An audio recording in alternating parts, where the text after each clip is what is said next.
एक वक्त की बात है। एक गांव में एक बूढ़ी औरत रहती थी। बूढ़ी औरत के खानदान में कोई भी नहीं था, इसलिए वो अकेले ही रहा करती थी। एक बार बूढ़ी औरत की तबीयत बहुत खराब हुई। उसकी देखभाल करने वाला और उसे संभालने वाला कोई भी नहीं था। बूढ़ी औरत एक बच्चे को आवाज लगाती है, बेटा मेरे लिए कुएं से एक बाल्टी पानी ले आओ। लड़का बूढ़ी औरत के नजदीक आता है। बाल्टी तो आधी भरी हुई है, आप इतने पानी का क्या करोगे? बेटा मैंने अपने बगीचे में बहुत से पौधे लगाए हैं और अब वो सूख रहे हैं, मुझे उन्हें पानी देना है। अरे दादी, आपकी तो जाने की उम्र हो गई है, पौधे लगाकर क्या करोगी? वैसे भी ये पौधे आपके किसी काम नहीं आने वाले। ये कैसी बात कर रहे हो बेटा, मैं इतनी जल्दी नहीं मरने वाली। इन पौधों के फल खाकर ही मरूंगी। अगर ऐसी बात है तो ठीक है, लेकिन पौधों में पानी भी आप ही डालिएगा। बेटा मेरी तबीयत खराब है, तुम अगर कुएं से एक बाल्टी पानी लाकर दोगे तो मैं खुद ही उन पौधों में पानी दे दूंगी। खुद ही लेकर आइए ना, मैं कहीं नहीं जाने वाला। इतना कहकर वो लड़का बूढ़ी औरत के घर से चला जाता है। हे ऊपर वाले, ये क्या हो गया है आजकल के बच्चों को? बड़ों की जरा भी बात नहीं सुनते। मेरे कमर में दर्द है, नहीं तो मैं अपना काम खुद ही कर लेती। अब तो ऐसा लगता है कि खुद ही कुएं से पानी लाना होगा। बूढ़ी औरत बाल्टी में बचा हुआ पानी पौधों को देती है और पानी लेने के लिए चली जाती है। कमर में दर्द होने की वजह से बूढ़ी अम्मा ने एक लाठी भी अपने साथ रखी है। लाठी को अपना सहारा बनाकर बूढ़ी अम्मा कुएं से पानी निकालती है और पौधों को सींचने लगती है। धीरे धीरे अब काम करने से उनकी हालत में सुधार आने लगा था।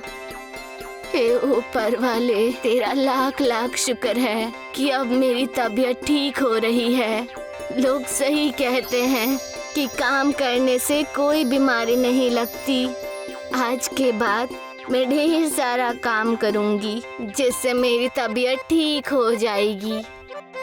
अगले दिन से बूढ़ी अम्मा ने सुबह उठना शुरू किया। बूढ़ी अम्मा सूरज उगने से पहले ही उठ जाती और घर के छोटे मोटे काम निपटा लेती।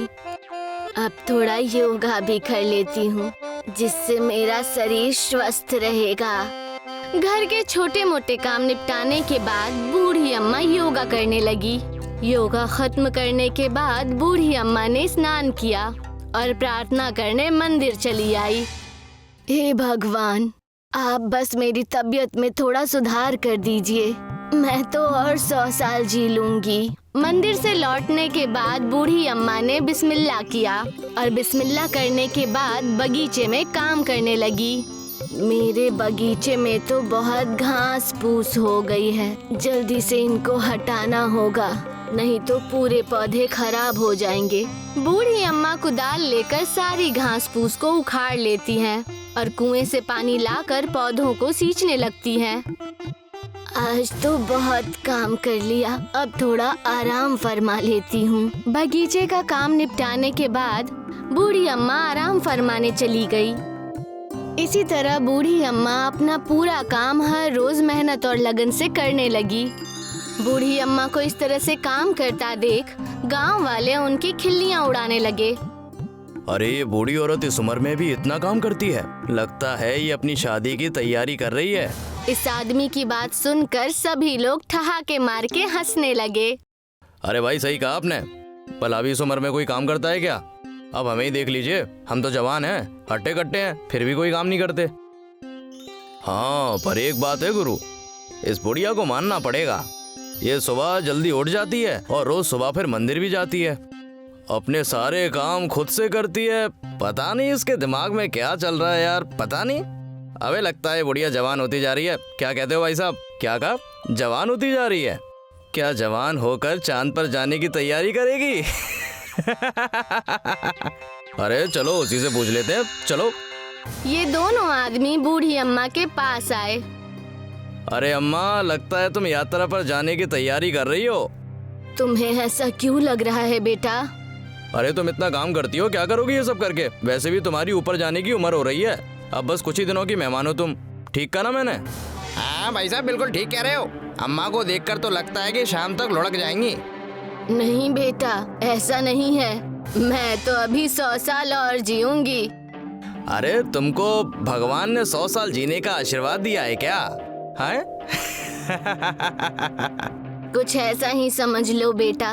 तुम्हारी जहन में तो ये बात नहीं आएगी। उड़ा लो तुम्हें जितना मेरा मजाक उड़ाना है। ये बेचारी बुढ़िया तुम्हारा कर भी क्या सकती है। दोनों आदमियों ने बूढ़ी अम्मा का बहुत मजाक उड़ाया और फिर शराब पीने के लिए वहाँ से चले गए। बूढ़ी अम्मा को उनकी बात का बुरा लगा और वहाँ से वो सीधा मंदिर चली गई।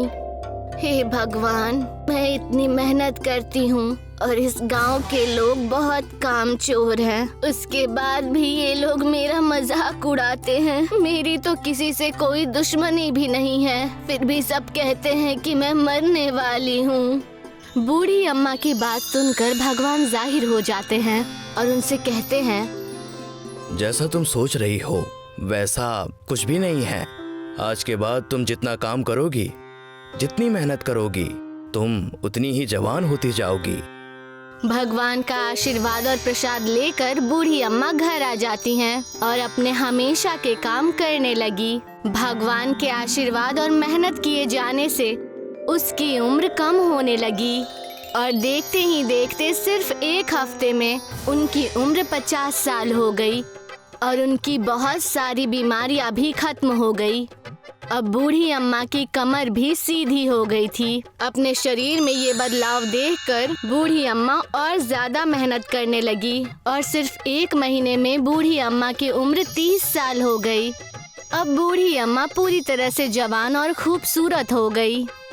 दूसरी तरफ वो 2 आदमी जो मेहनत नहीं करते थे और काम चोरी करते थे और नशा करने की वजह से उन दोनों आदमियों को बीमारी लग गई, जिससे उनकी कमर टेढ़ी हो गई और अब उन्हें झुककर चलना पड़ता था। एक दिन जब वो बूढ़ी अम्मा के घर के सामने से गुजर रहे थे तो उसे देखकर दोनों चौंक गए। अबे बुढ़िया तो जवान हो गई। अरे मूर्खों, मैं तो बूढ़ी कभी थी ही नहीं। मैंने तो अपने आप को हमेशा जवान समझा और मेहनत की और उसका नतीजा मुझे ये मिला। पहले तो मैं सिर्फ दिमाग से ही जवान थी और अब जिस्म से भी जवान हो गई हूँ और तुम लोग काम चोरी करके और नशा करके बीमार और बूढ़े हो गए हो। मुझे तो तुम्हारी हालत देखकर तुम पर तरस आ रहा है। हमें माफ कर दो बहन जी, हमसे गलती हो गई। हमने आपका बहुत मजाक बनाया। कोई बात नहीं, तुम्हें अपनी गलती का एहसास तो हो गया। ये लो प्रसाद, इसे खाओ और अब से तुम भी मेहनत करना शुरू कर दो और कुछ ही दिन में तुम्हारी सारी बीमारियां ठीक हो जाएंगी और तुम भी जवान दिखने लगोगे। दोनों आदमियों ने औरत से प्रसाद लिया और उसे खाकर दोनों जी भरकर मेहनत करने लगे। मेहनत करने से देखते ही देखते 1 महीने के अंदर दोनों आदमियों की बीमारी ठीक हो गई और वो जवान और स्वस्थ हो गए। सीख, हम सिर्फ अपनी सोच से बूढ़े और बीमार होते हैं। अगर हम चाहें तो हम बुढ़ापे में भी मेहनत करके जवान रह सकते हैं। मेहनत करने वाले आदमी को कभी कोई बीमारी नहीं लगती। हमेशा कामचोर इंसान ही बीमार होते हैं। इसीलिए हमें मेहनत करने से कभी घबराना नहीं चाहिए।